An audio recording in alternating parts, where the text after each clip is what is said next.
La menace du président américain Donald Trump de préparer une possible intervention militaire au Nigeria suscite des réactions contrastées. Si certains Nigérians y voient une aide nécessaire face à la recrudescence des violences, d'autres estiment que Trump ne peut tout simplement pas porter atteinte à la souveraineté du pays.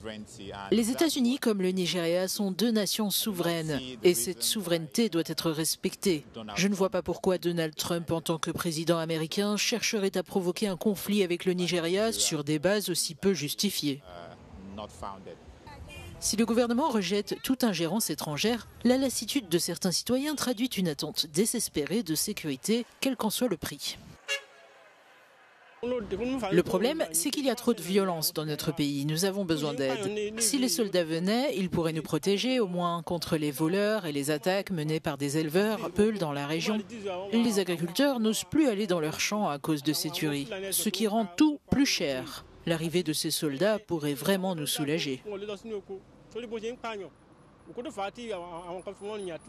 Les menaces de Trump interviennent après des mois de lobbying de la part d'élus américains conservateurs qui estiment que les chrétiens nigérians font face à un génocide. Il n'y a pas de génocide chrétien à proprement parler, mais si cette situation perdure sans être contenue,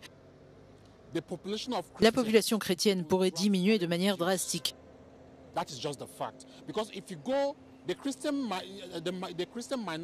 Les minorités chrétiennes du Nord craignent en effet de manifester ouvertement leur foi, car elles se sentent en danger.